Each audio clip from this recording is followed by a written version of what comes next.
and welcome to the Finjan Show. I'm your host, Faris Alami, and I want to thank you for being with us today. This episode is brought to you by Connecting Dots Globally, a nonprofit focused on youth development, lean leadership, entrepreneurship, and STEM with global focus. Thanks for being here with us.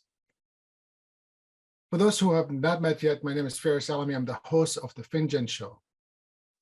And today's topic is one of the things that I've been asked a lot about, is our approach to entrepreneurship in the communities that we serve.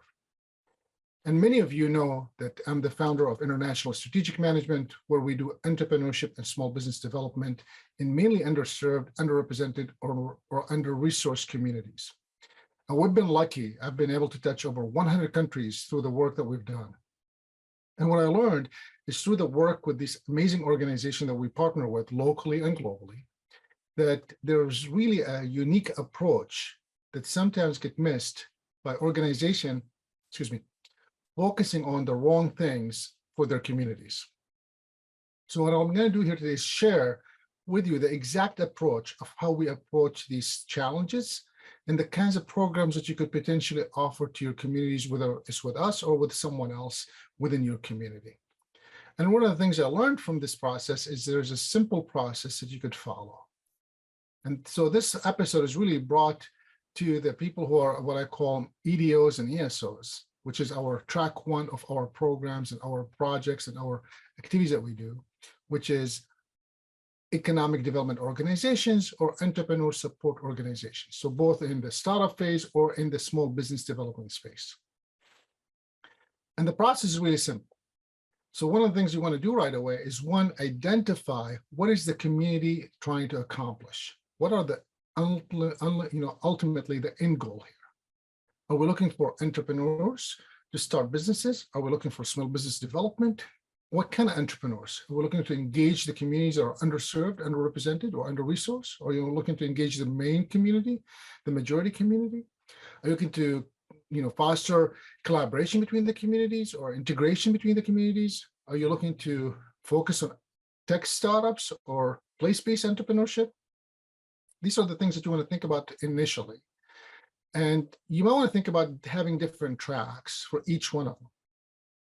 And what we've learned throughout the years and the work that we've done is it takes a mix of activities to really make this happen. And what I mean by a mix of activities, cohort style training or education. So this is where you take a group of people together and put them in a cohort style. So they're all learning similar terminology, similar education, similar concepts, and then each one of them using them as a cohort as well as insights for everyone of themselves. So kind of like a peer-to-peer learning, facilitated discussion. Also like one-off workshops for different topics that you might think the community need based on their demand and wants. And then of course, the one-on-one coaching and consulting that may need it to be supported. That's a mix of different programs that you could potentially do. Of course, there are others, such as connecting them to resources or connecting them with each other or connecting them with buyers or providing them with what I call expert assistant programs. These are some of the ideas that we've seen deployed specifically for supporting entrepreneurs and small businesses in the communities that you serve. Now, the length of the program. So the first, we identify what is the end goal. Who are we going to engage? What do we want them to do? Then we talk about, all right, now that we know what we're trying to accomplish, what kind of program? Do we have a mix of these different ones, or we use one, or we use multiple? Then we ask, are there any organizations that we could leverage today that are doing similar work or work that could enhance what we're doing, or we could enhance what they're doing with their graduates or do something with the network that they already have? So think about what the community already has, right? And then we can think about how long is the program? Who's going to be involved? Who are the trainers? Who are the speakers?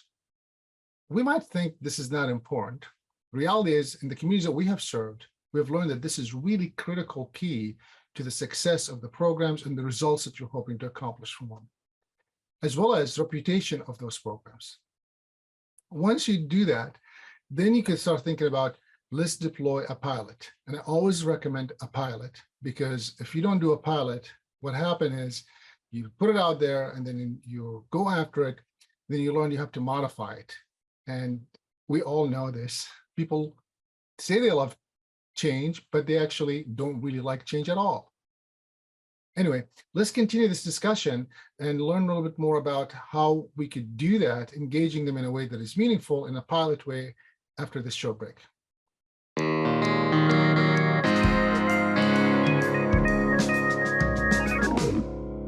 Welcome back, and thank you so much for being with us. Today, we're talking about economic development, entrepreneurship support, organization support, and how to deploy it in a community that you serve. We initially talked before the break, identifying what the community goals are, identifying the stakeholders we want to engage, identifying what already exists in the community, and then thinking about how we could engage them in what type of program do we do, cohort style, individual style, one-on-one business coaching, and things of that nature. With that being said, now we talk about who's engaged, how long do they stay engaged with, and what exactly the outcomes. Do we do a graduation? Do we do a celebration? Do we invite stakeholders to come listen to the presentation? Do we engage them in any kind of way? That's really important. A lot of times we don't think those are key, but a lot of times what I've seen is that we bring the wrong people. We bring big names to local resources, and all those are inspirational stories to hear, and for sure we need them. I also encourage you to look at local success stories that maybe someone's been in the community for a long time and they're part of the community. Helping them connect with the communities that you're engaging to be the next generations of leaders in the community is key. So engaging the broader sense of the community that's already there, that is not maybe seen or felt like it's out of reach, can really help engage the goals that you're trying to accomplish within that community. So as we unfold these ideas out, there are many times people come and say, first, but I want to have my own program. And listen, I understand. I love that. I have my own 20-some programs that I know. People like to have their own program. But I encourage you first, before you deploy your own program, really think hard about, is there something out there today that you could utilize so you could pilot? And once you pilot, you could kind of see like what worked, what didn't work.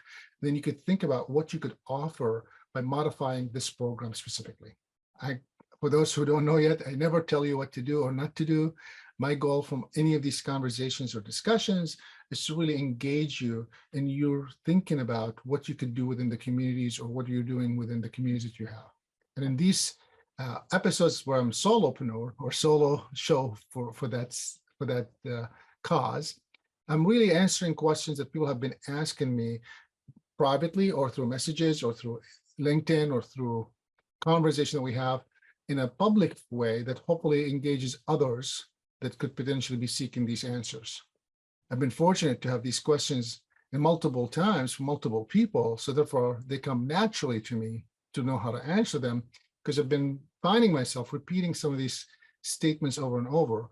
And I'm hoping by broadening it this way on this Finjan Show, it really opens up the eyes for others to explore such ideas before developing a whole new program that you might realize it's not needed or not wanted or not appreciated, or the individuals that attend don't get engaged. So think through these ideas. And the last thing I'm going to say, make sure that any program that you deploy within the community is facilitated discussion first before you add any component of education, training, or any other ideas you might be thinking about within that program. Thank you so much for tuning in. This is the Finjan Show. I'm your host, Faris Alami. Until next time, have a good day.